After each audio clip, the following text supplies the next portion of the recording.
Good morning students. Today we are going to learn standard 7th subject English from the Selfish Giant. इयत्ता 7वी मधील इंग्रजी विषयातील स्वार्थी राक्षस या पुस्तकामधून घेतलेली ही कथा आज आपण पाहणार आहोत. Every afternoon as they were coming from the school, the children used to go and play in the giant's garden. दररोज दुपारी शाळेतून माघारी आल्यानंतर काही मुले या मोठ्या राक्षसाच्या बागेमध्ये खेळायला जात असत. It was a large lovely garden with soft green grass. आणि हे एक मखमली हिरवेगार गवत असलेली खूप मोठी आणि सुंदर अशी बाग होती. Here and there over the grass stood beautiful flowers like stars. गवतात इकडे तिकडे ताऱ्यांसारखी सुंदर अशी दिसणारी आणि फुललेली फुले होती. And there were 12 peach trees that in the springtime broke out into delicate blossoms of pink and pearl. या बागेमध्ये पीचची 12 झाडे होती जी वसंत ऋतूमध्ये गुलाबी आणि मोत्यांसारखी बहरून जायची.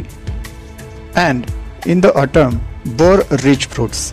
म्हणजेच वसंत ऋतूमध्ये या झाडांना अगदी फळे लगडल्यासारखी असायची, म्हणजेच खूप सारी फळे या झाडांवरती यायची. The birds sat on the trees and sang so sweetly that the children used to stop their games in the order to listen to them. How happy we are, they cried to each other. या झाडांवरती काही पक्षी बसायचे आणि इतके सुंदर गाणे म्हणायचे की मुले आपली खेळ थांबवून ही गाणी ऐकत राहायचे आणि म्हणायचे की आपण किती आनंदात आहोत. One day the giant came back. एके दिवशी तो राक्षस परत आला. He had been to visit his friend the Cornish ogre. म्हणजेच हा राक्षस आपल्या मित्राला, ज्याचं नाव कॉर्निश ऑगर असं असतं, त्याला भेटायला गेलेला असतो. And had stayed with him for 7 years. आणि तो तिकडे 7 वर्ष थांबलेला असतो. After 7 years he determined to return to his own castle. 7 वर्षांनंतर त्याने स्वतःच्या किल्ल्यात परत जायचे ठरवलेले असते. When he arrived he saw the children playing in the garden. जेव्हा तो परत आपल्या किल्ल्यामध्ये माघारी येतो त्यावेळेस तो पाहतो की काही मुले आपल्या बागेमध्ये खेळत आहेत. What are you doing here, he cried in a very gruff voice and the children ran away. तुम्ही इथे काय करत आहात, असं तो एवढ्या मोठ्या आणि कर्कश आवाजात किंचाळला की घाबरून मुले पळूनच गेली. My own garden is my own garden said the giant. ही बाग माझी आहे, माझी स्वतःची, असं तो राक्षस म्हणतो. Anyone can understand that and I will allow nobody to play in it but myself. माझ्याशिवाय इथे कोणालाही खेळायची परवानगी नाही, हे सर्वांना समजलं पाहिजे. So he built a high wall all around it and put up a notice board. म्हणून मग त्याने बागेच्या भोवती एक उंच अशी भिंत बांधली आणि तिथे एक सूचना फलक सुद्धा लावला. Trespassers will be prosecuted. बेकायदा प्रवेश करणाऱ्यांवरती कायदेशीर कारवाई केली जाईल. He was a very selfish giant. आणि तो एक अतिशय स्वार्थी असा राक्षस असतो. The poor children had now nowhere to play. बिचाऱ्या मुलांना आता खेळण्यासाठी कोणतीच जागा शिल्लक राहिलेली नसते. They try to play on the road. त्यांनी रस्त्यावरती खेळण्याचा प्रयत्न केला. But the road was very dusty and full of hard stones and they did not like it. रस्त्यावरती खूपच धूळ असते आणि खडबडीत असे दगड पसरलेले होते, त्यामुळे ते मुलांना काही आवडलं नाही. They use to wander round the high walls when their lessons were over. ज्यावेळी त्यांचा अभ्यास संपायचा त्यावेळी ते त्या उंच भिंतीच्या आजूबाजूने फिरत राहायचे. And talk about the beautiful garden inside.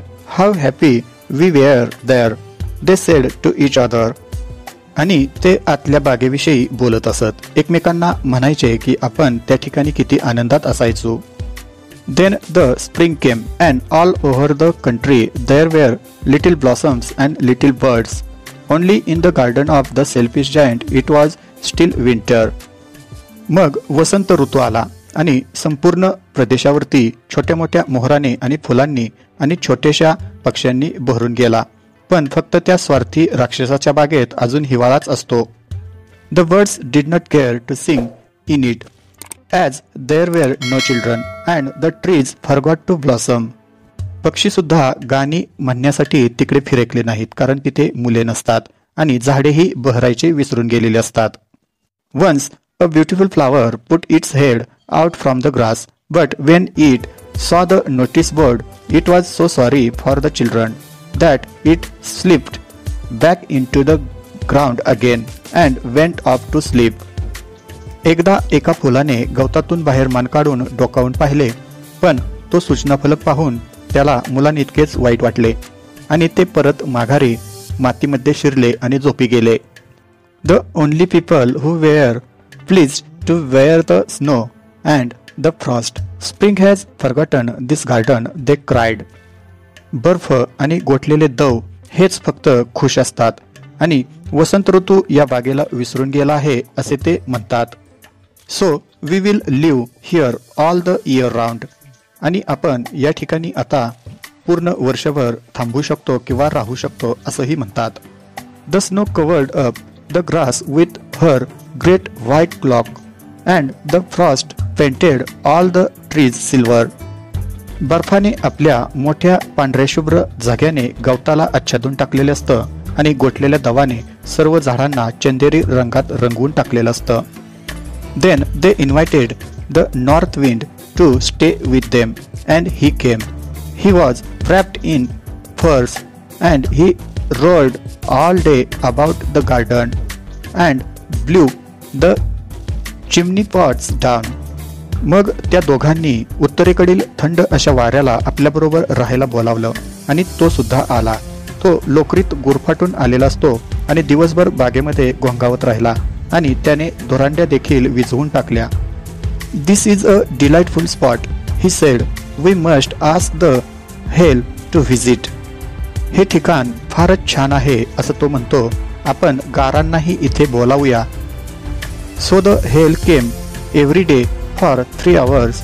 He rattled on the roof of the castle till he broke most of the slates.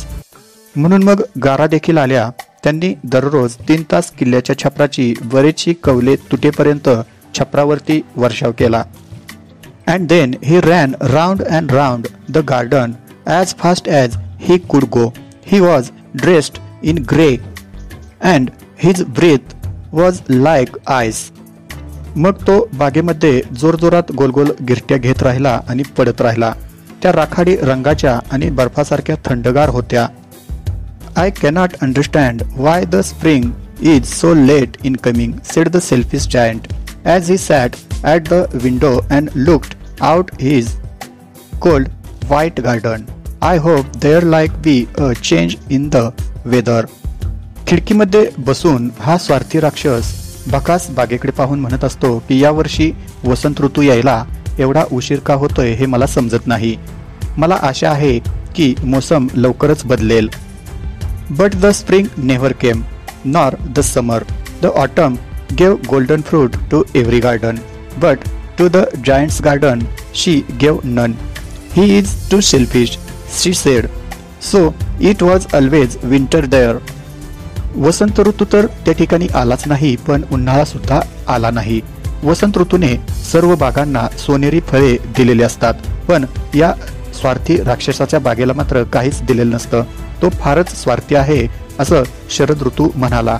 म्हणून त्या ठिकाणी कायम हिवाळ्याचेच राज्य असते. And the north wind and the hail and the snow danced about through the trees. बागेतील झाडांमधून उत्तरी वारा, गारा आणि बर्फ बागडतच राहिला. One morning the giant was laying awake in the bed when he heard some lovely music. एके सकाळी हा राक्षस बिछाण्यावरती पडलेला होता.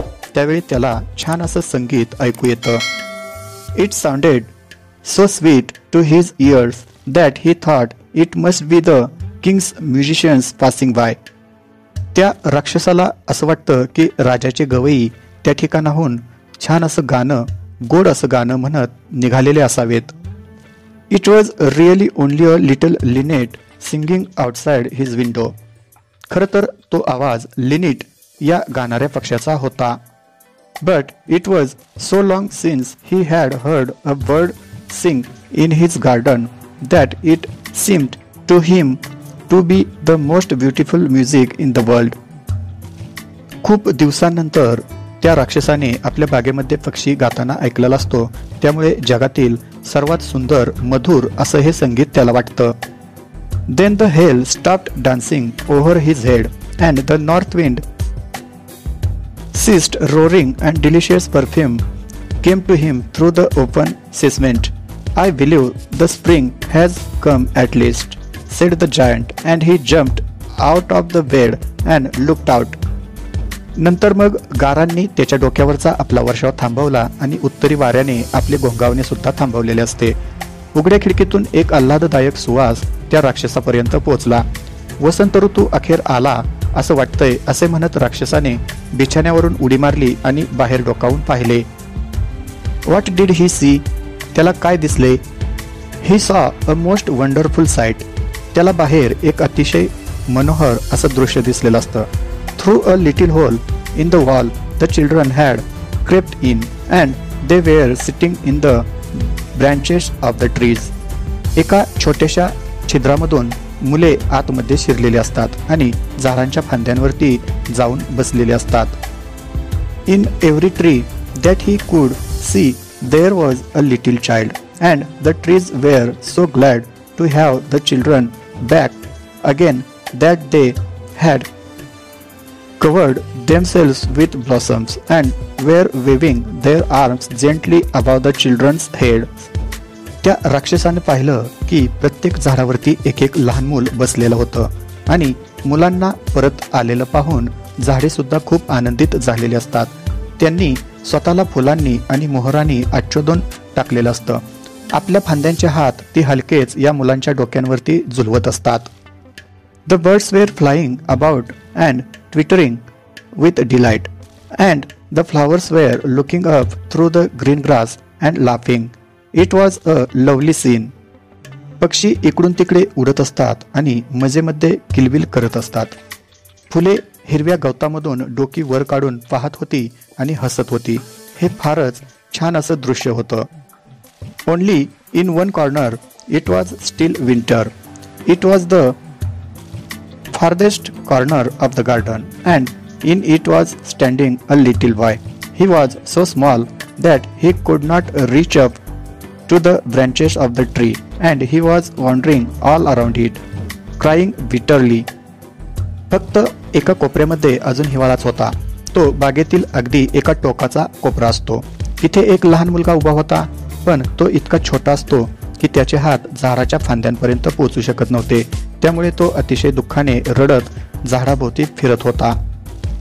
The poor tree was still covered with the frost and snow, and the north wind was blooming and roaring above it. Climb up, little boy, said the tree, but it bent its branches down as low as it could. But the boy was too tiny. हे बिचारे झाड अजूनही गोठलेल्या दवाने आणि बर्फाने भरलेले असते. उत्तरी वारेही त्या ठिकाणी वाहत होते आणि त्याच्या डोक्यावरती फिरत होते. मुला वरती चढ, असे झाड म्हणाले आणि त्या झाडाने आपल्याला शक्य होईल तितक्या खाली त्याच्या फांद्या झुकवण्याचा प्रयत्न केला, पण तो मुलगा फारच छोटा असतो. And the giant's heart melted as he looked out. How selfish I have been, he said.